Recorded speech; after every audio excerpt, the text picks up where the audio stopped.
Assalamu alaikum viewers.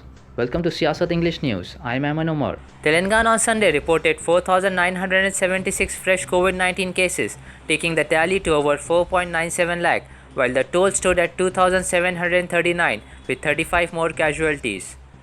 The Greater Hyderabad Municipal Corporation accounted for the most number of cases with 851, followed by Rangareddy with 417 cases and Mitchell Malkajgiri with 384 cases, a government bulletin said.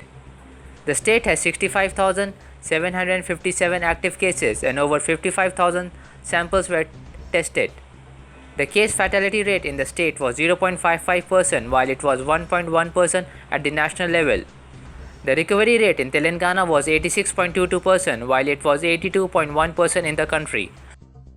In order to help Telangana in handling the pandemic situation, the Calvary Temple, a church at Hafizpet in Hyderabad, has been turned into a 300-bed COVID isolation center. On Saturday, the church-turned COVID isolation center was inaugurated by TRS leader and MLC K. Kavita. Speaking to ANI, Dr. P. Satish Kumar, the founder and pastor of Calvary Temple, said, India is going through a tough time, and irrespective of caste, creed, and religion, every individual must come forward to help those who are in need. Further speaking, Kumar said that as a part of this service, they have opened up all the branches of the church in Andhra Pradesh and Telangana with an aim to convert them into COVID isolation centers. He mentioned that these centers can be helpful to those who want to isolate themselves after testing positive for COVID-19. Telangana Minister of Education Sabita Indra Reddy said that the Telangana state has become a model state in the country in terms of people's welfare schemes. The minister said that the Shadi Mubarak and Kalyana Lakshmi are two prominent people's welfare schemes launched by TRS government in the state to help poor parents marry off their daughters. Reddy was speaking on the occasion of distributing checks to the beneficiaries under the Shadi Mubarak and Kalyana Lakshmi schemes on Friday in Maheshwaram area of Jalpalli municipality. The state government headed by K. Chandrasekhar Rao launched Shadi Mubarak and Kalyana Lakshmi schemes to stop child marriages and render financial help to poor parents in marrying off their daughters when they attain legal marriageable age.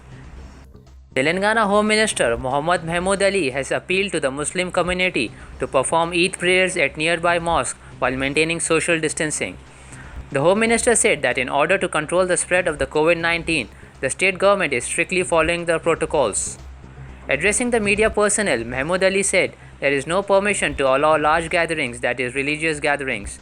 He said there will be no prayers at Eidgahs in Telangana as it could lead to a surge in COVID-19 cases.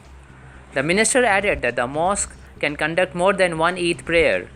He appealed to the Muslims to cooperate with the government in curbing the spread of COVID-19 by following the guidelines, that is, wearing of masks, sanitization and washing of hands regularly, and maintaining social distance. International Airlines Emirates said on Sunday it will not charge NGOs anything for transporting their COVID-19 relief material on its flight from Dubai to India. India has been badly hit by the second wave of coronavirus, and hospitals in several states are reeling under shortage of health workers, vaccines, oxygen, drugs, and beds. Emirates will offer cargo capacity free of charge on as available basis on all of its flights to 9 cities in India to help international NGOs rapidly deliver relief materials and supplies where it is needed. Sheikh Ahmed bin Saeed Al Maktoum, Emirates Chairman and Chief Executive, said, Emirates has a lot of experience in humanitarian relief efforts, and with 95 weekly flights to 9 destinations in India, we will be offering regular and reliable wide-body capacity for relief materials.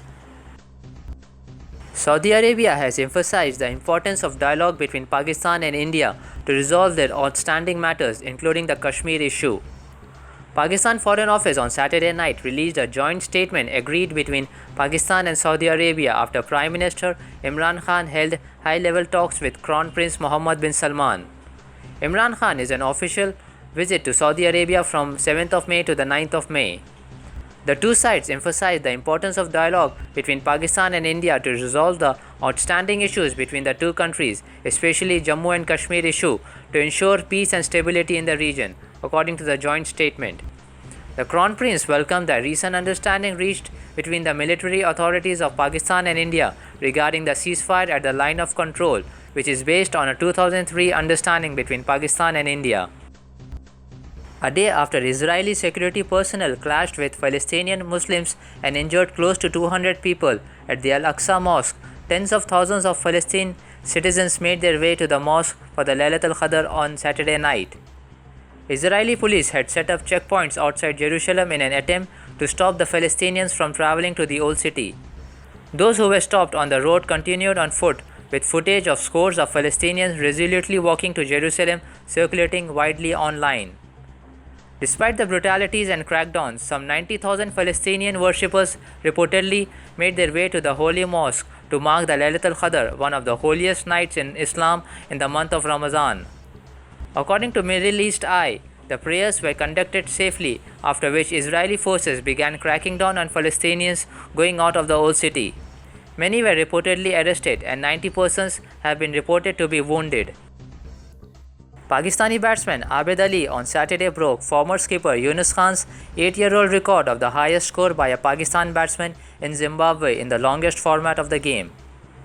Abid Ali scored 215 in Pakistan Test best score at Harare, while Nouman Ali smashed 5 sixes in his 104-ball 97 knock as the visitors dominated the second day of the ongoing second test against Zimbabwe. Abid's maiden test double ton is now the highest score by a Pakistan player in Zimbabwe.